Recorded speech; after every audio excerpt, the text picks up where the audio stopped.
Olá pessoal, essa videoaula trata da resolução dos exercícios de cinética química parte 1, envolvendo velocidade média das reações, teoria das colisões, colisão efetiva, não efetiva e lei da velocidade para reações elementares e não elementares.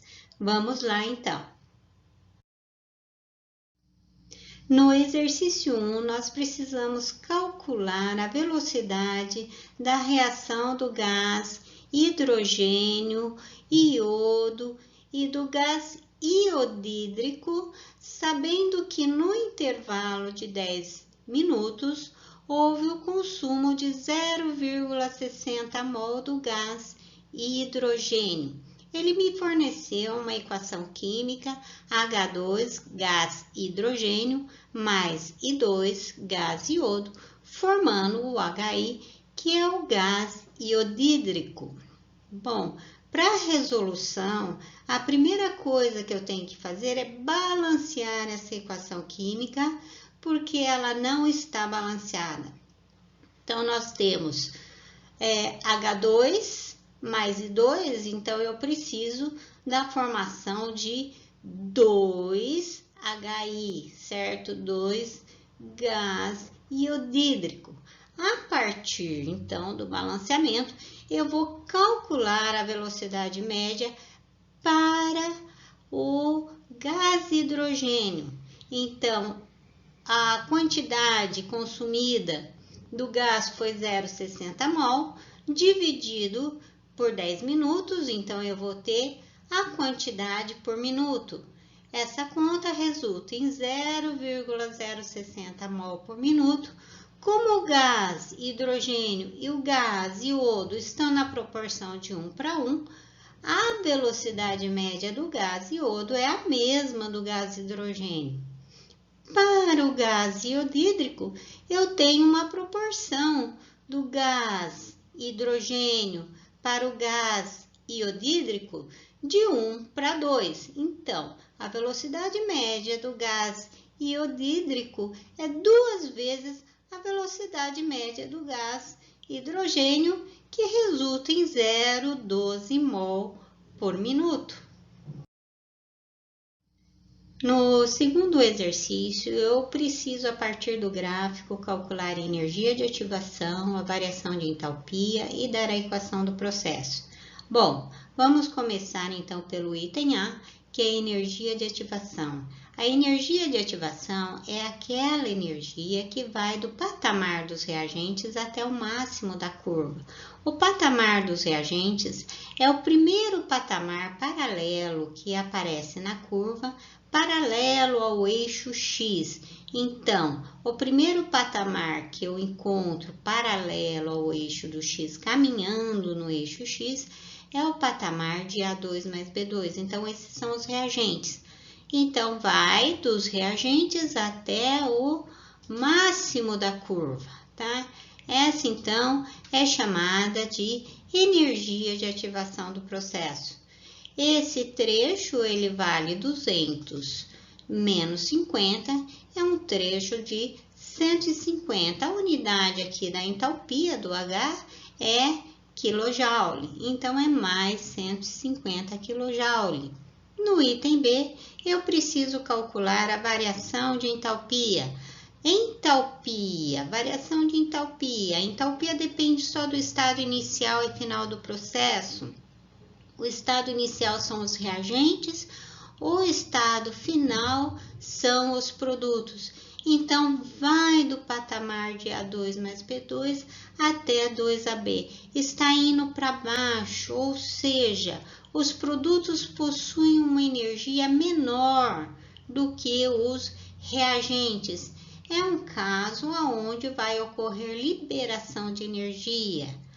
Aqui, então, no item B, nós temos na setinha 2 a variação de entalpia do processo. Calculando, então, entalpia final menos inicial é menos 100, menos 50, resultando em menos 150 kJ. No item C, eu preciso dar a equação que representa o processo? Os reagentes faz referência a A2 mais B2, os produtos é 2AB, então a resposta da equação química que representa esse processo que está aqui nessa curva é A2 mais B2, resultando em 2AB, ok?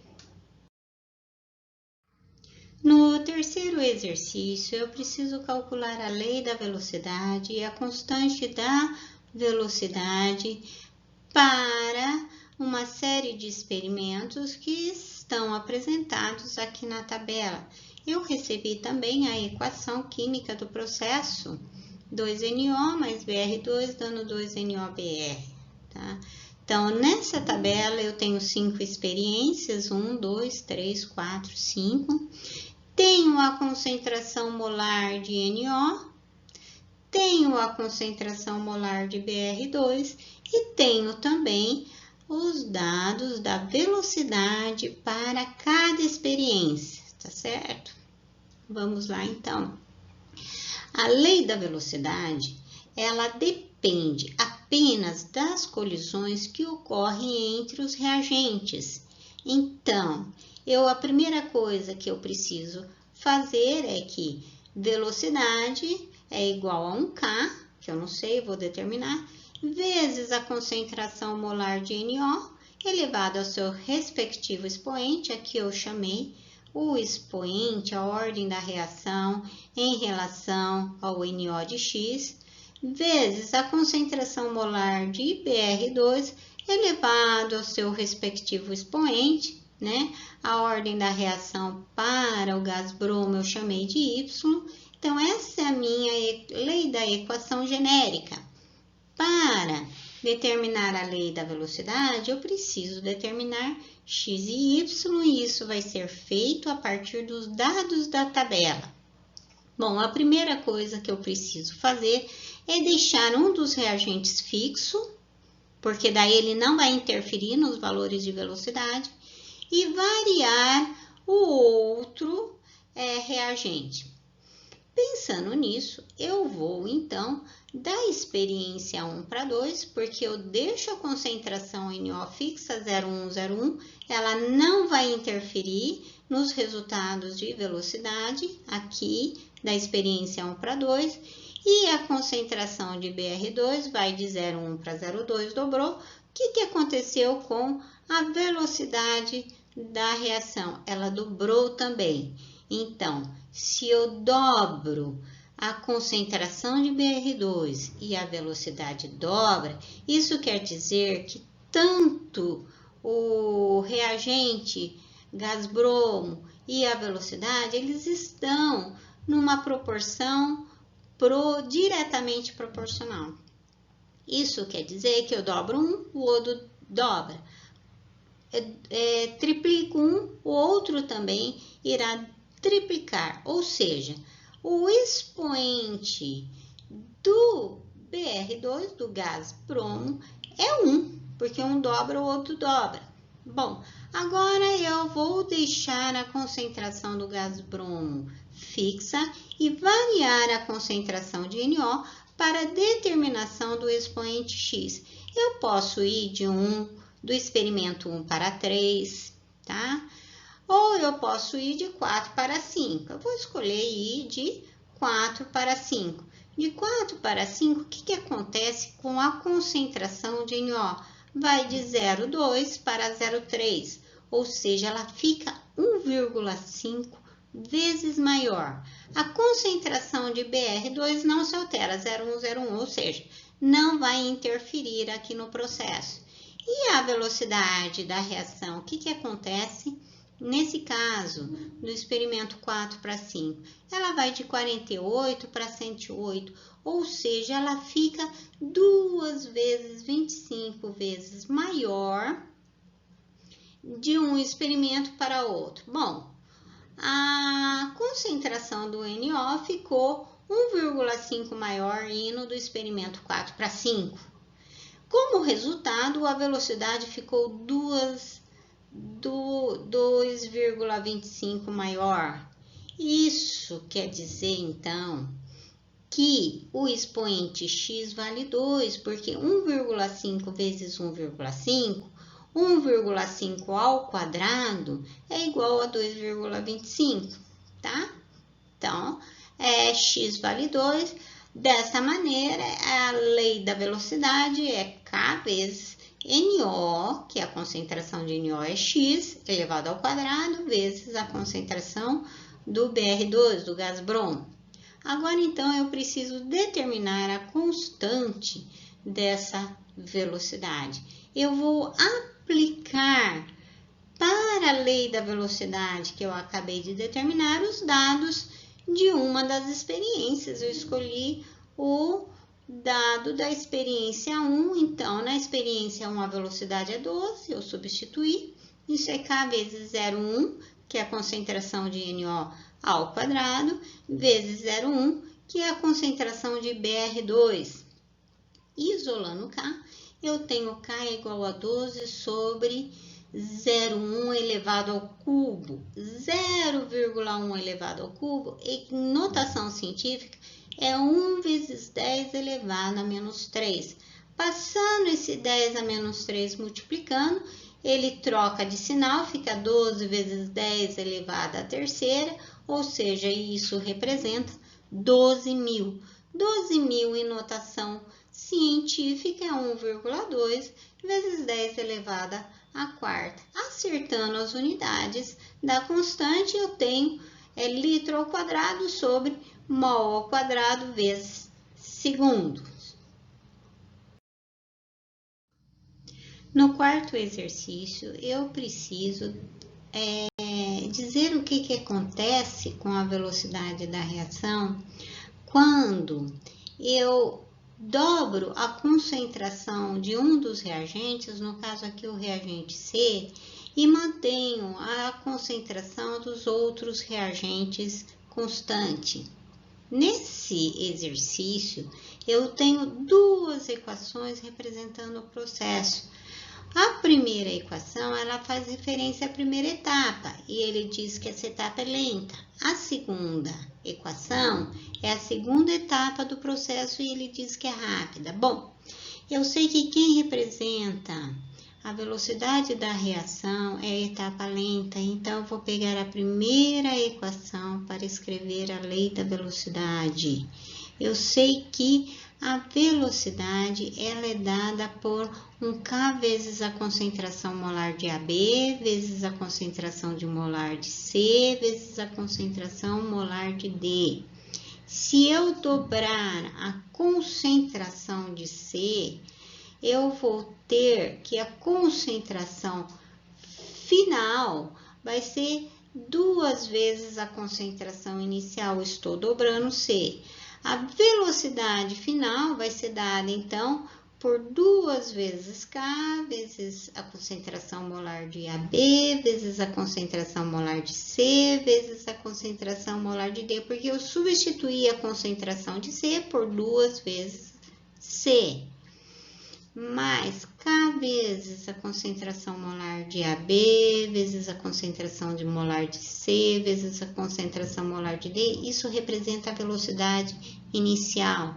Então, nós temos que a velocidade final do processo fica 2 vezes a velocidade inicial. Então, nesse caso, se eu dobrar a concentração de C, a velocidade final vai ficar 2 vezes maior que a velocidade inicial.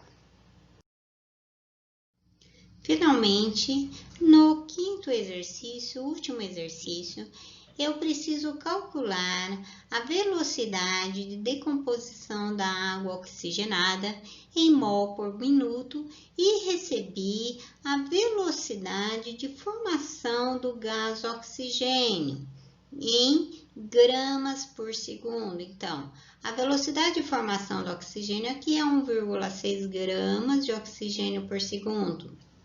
Recebi também a equação química do processo, onde 2 mols de água oxigenada formam 2 mols de água e 1 mol de gás oxigênio.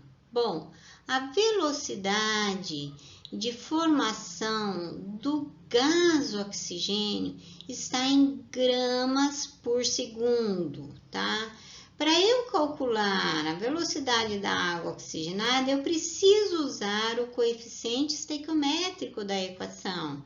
E o coeficiente estequiométrico, ele me dá a proporção em mol. Então, a primeira coisa que eu vou fazer é transformar a quantidade da velocidade do gás oxigênio, gramas por segundo, em mol por segundo.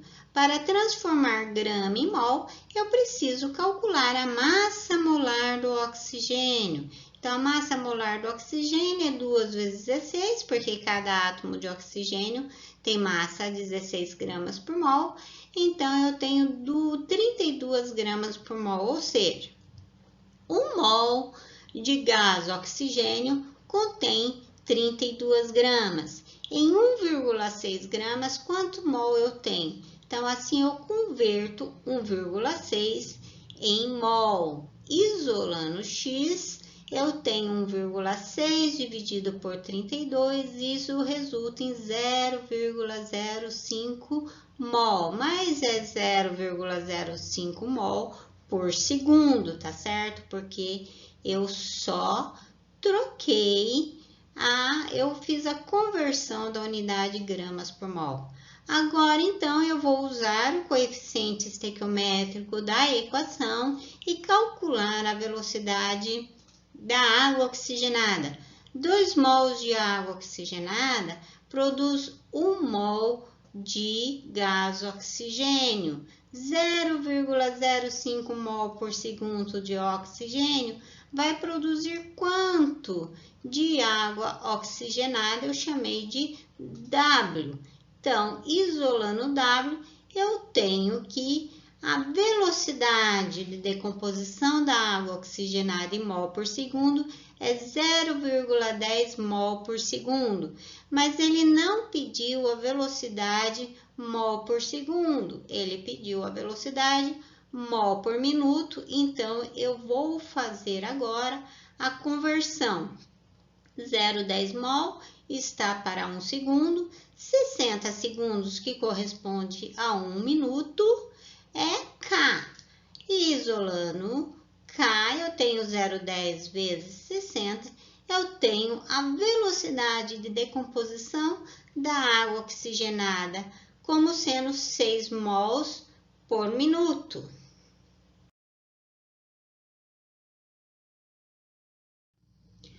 Bom, com isto nós terminamos a resolução dos 5 exercícios propostos em Cinética 1, parte 1. Agradeço a participação de todos. Até mais!